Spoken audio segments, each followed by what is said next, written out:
글로벌 증시는 다소 진정 국면에 들어갔고 또 신흥국 통화도 잠시 안정이 됐죠. 거기다 또 미연준 테이퍼링 진행 이후에 글로벌 증시가 많이 흔들리다가 반등이 나오면서 조금 정신을 차리고 있는 국면이다. 그렇게 볼 수 있겠습니다. 다만 그 미국의 경제 지표가 지난주에 나왔던 게 뭐 계절적인 요인도 있겠지만은 많이 흔들리고 있고 좀 헷갈리는 시그널을 주고 있기 때문에 거기에 대한 혼란은 커지고 있습니다. ISM 제조업 지수 같은 경우도 쇼크 수준이었고 지난 주말 발표됐던 고용 지표 역시나 굉장히 헷갈리죠. 이게 뭔가 하는 생각이 드는데 그렇기 때문에 이번 주는 일단 경제 일정상 볼 때는 입이 중요한 시기가 다시 됐다. 그렇게 말씀을 좀 드리겠습니다. 글로벌 주요 그 경제 일정을 좀 보시면은 나오죠.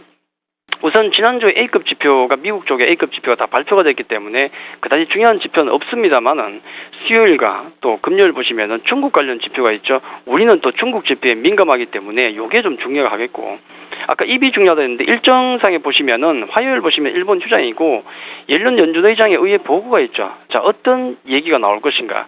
또 리치몬드 연은 총재, 그 다음 날 세인트루이스 연은 총재 등 이런 인사들이 이번 지표에 대해서 어떤 얘기를 하느냐에 따라서 시장이 좀 많이 움직일 가능성이 높겠죠. 이게 가장 중요한 포인트다 그렇게 말씀드리겠고요. 물론 금통이나 뭐 만기일 우리나라 이슈도 있지만은 그것보다는 저런 연준 의사들의 어떤 입이 상당히 중요한 한 주가 되겠다 그렇게 말씀을 좀 드리겠고요.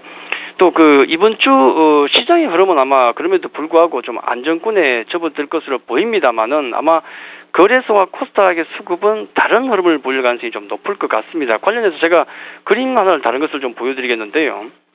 그 코스닥 쪽에 외국인 국적별 매매 동향입니다. 지난주에 제가 거래소 시장의 국적별 매매 동향을 보여드리면서 미국계가 주도를 하고 있고 일본도 1월도 보니까 여전한 매수세가 이어지더라고요. 해서 추세적인 매수세는 여전한데 단기적인 영국계가 애를 많이 먹였습니다. 코스닥도 최근에 보시면은 뭐 작년부터 올해까지 엄청난 매수세가 들어오고 있는데 역시나 롱텀 자금인 미국계 자금이 주도를 하고 있더라. 영국계는 전혀 아니죠. 자, 그렇게 본다 그러면은 코스닥 역시나 마찬가지로 단기적인 대응이 아니라 중기적인 전략이 필요한 시점이다. 그렇게 보고 있고요.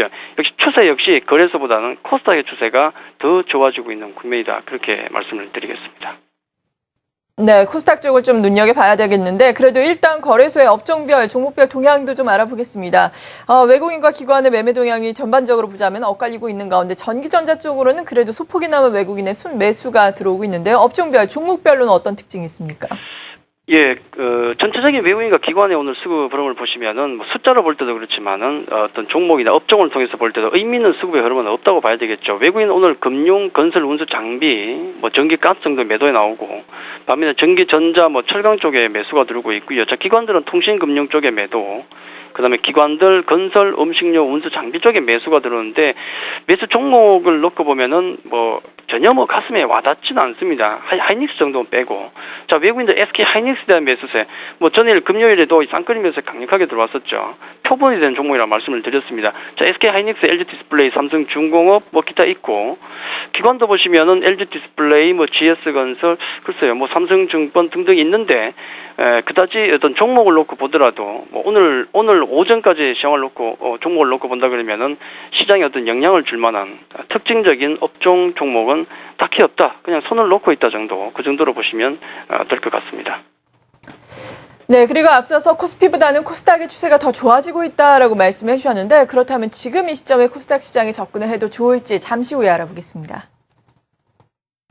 와우 스탁론 독점 상품 출시. 단일 종목 100% 투자 가능. 한 종목 100% 보유 중이라도 자유로운 출금 가능. 1599-0050 와우 스탁론. 와우 스탁론.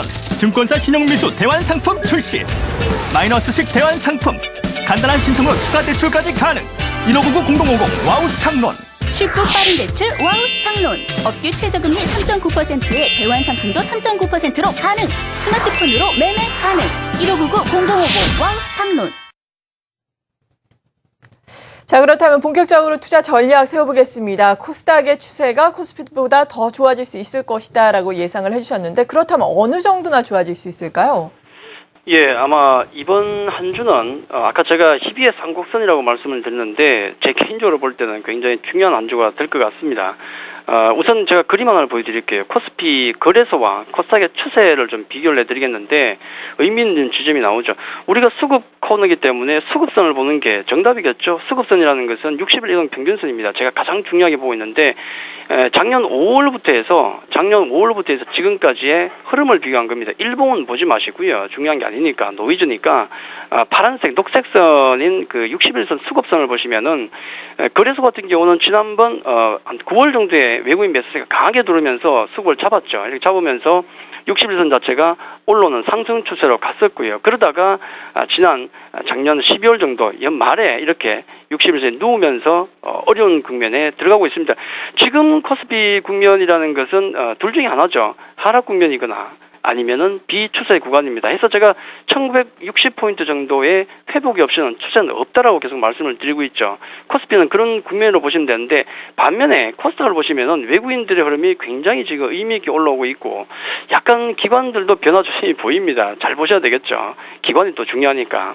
자, 수급선 기준을 보시면은 작년 6월부터 해서 코스닥의 수급선이 망가졌고 하락 추세를 이렇게 진행하고 있는데 보시면은 빠르면은 코스닥 쪽이 이번 주에 망가지지만 않는다 그러면은 이 60일선이 아마 돌아 나올 가능성이 굉장히 높습니다. 거기다가 최악의 경우로 보더라도 시기적으로 볼 때 2, 3주의 시간만 본다 그래도 충분히 60일선이 올라올 가능성이 높거든요. 이 얘기가 뭐냐면은 코스닥 시장에 중기적으로 안정적으로 베팅할 수 있는 시기가 다가오고 있다. 조금 제가 빠르게 볼 수도 있겠지만은 아마 이번 주에 상당히 중요한 어떤 변화의 흐름이 코스닥에 나오고 있다. 그렇게 말씀드리겠고요. 해서 결국은 우리 전략 같은 경우도 똑같습니다. 제가 계속 말씀드렸던 게 개별주 중심의 포트폴리오를 계속 말씀드리죠. 독자적인 수익 창출 능력 있는 기업에 계속 관심을 가지자고 말씀드리는데 개별주는 대형주도 있고 중소형주도 있고 코스닥도 있고 그래서 다 있습니다만은 다만 이번 주 같은 경우는 코스닥 시장의 어떤 추세 전환 가능성이 있기 때문에 좀 더 코스닥 종목에 관심을 좀 가지자는 것이고